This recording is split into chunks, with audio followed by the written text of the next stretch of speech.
Good evening to our mothers here in Dubuque County. I'm so glad you can make it despite your busy schedules. My name is Khadijah Jones. I am an environmental health specialist in the Arkansas Department of Health. I am your go-to specialist and representative for the Dubuque County. So today I'm here to talk to you about why vaccines are important for our kids. Let's get started. Our outline for our talk today will include what a vaccine is and some of the ingredients included in the purpose. Next is why vaccines are important. I will talk about the purpose of vaccination and immunization and its benefits for your child. Following will be vaccine safety. I will tell you about the related side effects, the safety of vaccines, and address common myths related to vaccines. At the end of the presentation, we will have time for questions. What is a vaccine? A vaccine is a weakened or dead germ. A germ refers to bacteria or a virus, depending on the disease that the vaccine was built for. They are used to strengthen the immune system against target infectious agents. They come in live, attenuated versions, or inactivated. Inactivated means dead versions of the virus or bacteria.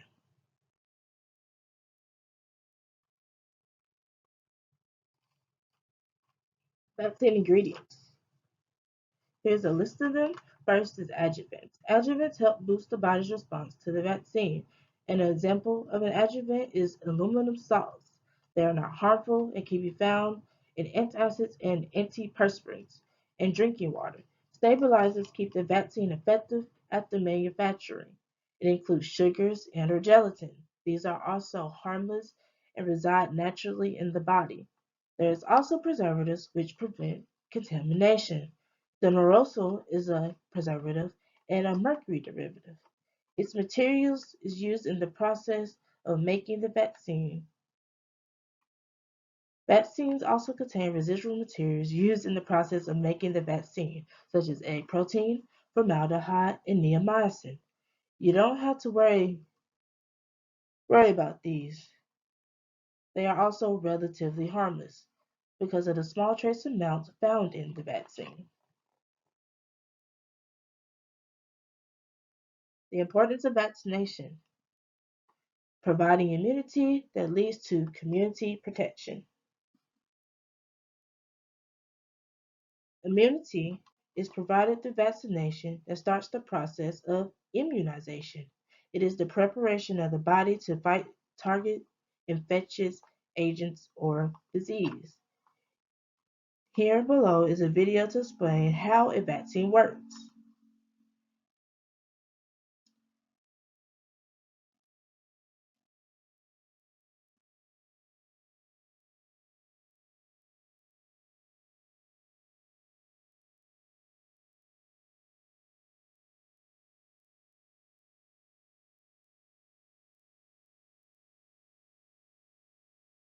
Community protection stems from community immunity.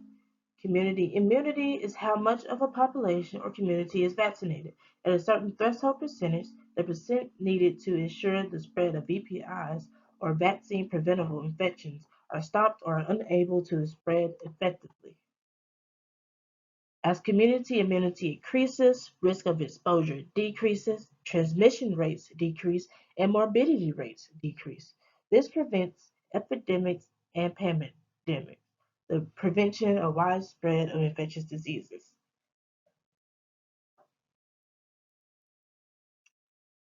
This figure explains community protection.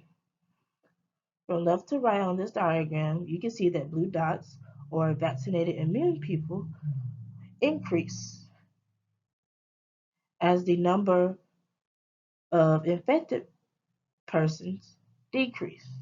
This protects the susceptible population who cannot get certain vaccinations as yet, such as infants and newborn babies, as well as immunocompromised people. Community protection is the concept of protecting those who cannot receive vaccinations or susceptible populations. Vaccine safety. I want to talk briefly about vaccine approval, timing for vaccines, myths about vaccines, and the adverse responses related to vaccines. Vaccine testing begins with the developer who runs tests in their labs on animals.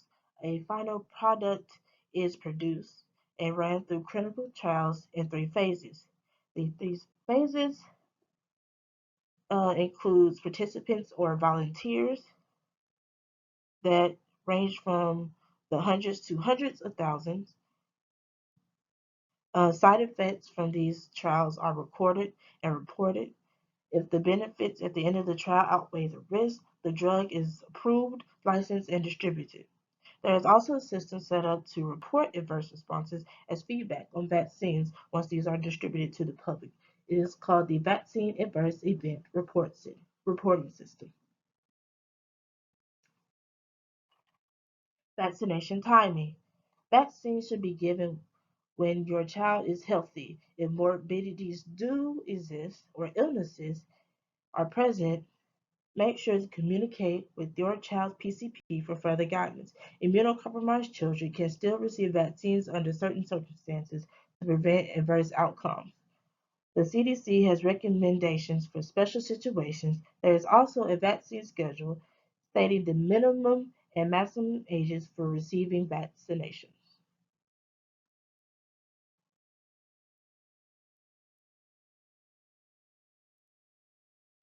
Vaccine related myths. Autism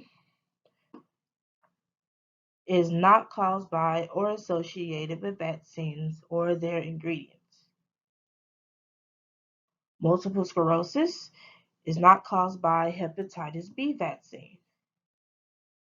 Vaccines do not cause or worsen diabetes 1 as well as asthma. These are all myths related to vaccines. You do not have to worry about them. They have been proven false by many studies done by scientists and researchers alike. Thimerosal is the preservative I mentioned before. It's mercury based. It does not contain methylmercury, which is a toxin. It contains ethylmercury, which is harmless and easily passes through the body. Methylmercury is not found in vaccines. Even though thimerosal is safe, it was still removed from childhood vaccines in 2001 as a result of the recognition and need to reduce children's introduction to mercury in childhood.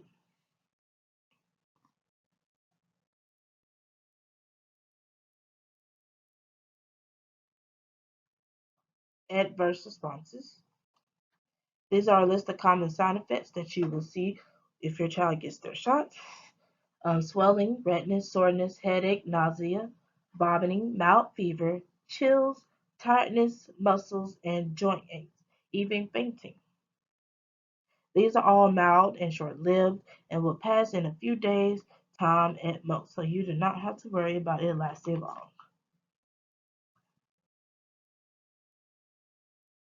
Adverse responses continue. Sometimes, but very rarely, a child may experience a severe allergic reaction. These are side effects and symptoms of an allergic reaction: difficulty breathing, swelling of face and throat, fast heartbeat, bad rash all over body, dizziness, and weakness. Allergic reactions can be due to a component found in the vaccine and the child having a hypersensitive reaction to it. Report these reactions to your doctor. It will help to make future decisions moving forward with your vaccination program. Syncope or fainting. It is common among adolescents.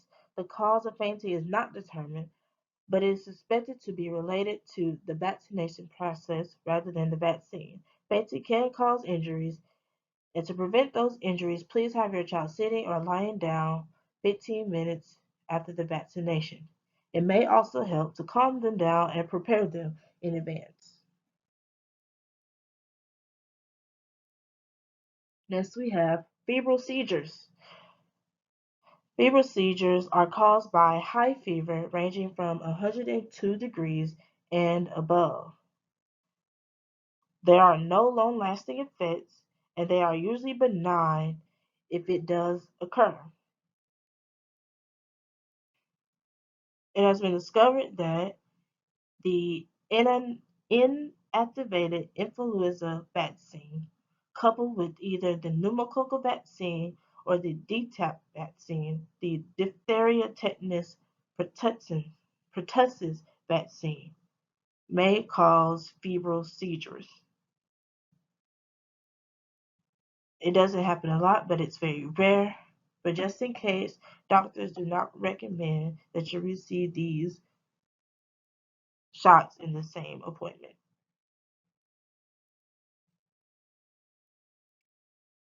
Anaphylaxis is a severe allergic reaction. It has been associated with some vaccines pertaining to their ingredients. The response is temporal, meaning that it happens a very time after the shot has been given. One example of an allergic reaction are people who have egg allergies. They may experience an allergic reaction with the flu vaccine because of egg protein found inside of it. In recent years, though, egg protein has been reduced to trace amounts so that for most it will not cause a reaction unless you have a hypersensitivity to it to induce a reaction. There is also yeast sensitivity in hepatitis B, not common but rare. Tetanus toxoid, people have also experienced anaphylactic reactions to tetanus toxoid, and also gelatin, which can be found in some vaccines.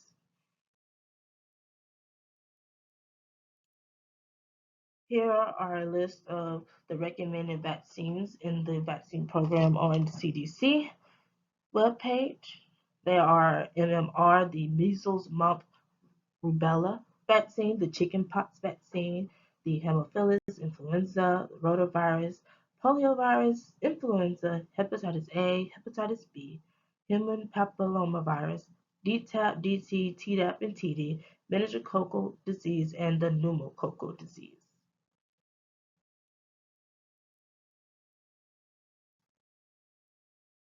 This is the end of my presentation. Now is the time for questions, if you if you have any. If not, I will end it here. Thank you for coming out, and I hope you gained something from this presentation. Thank you.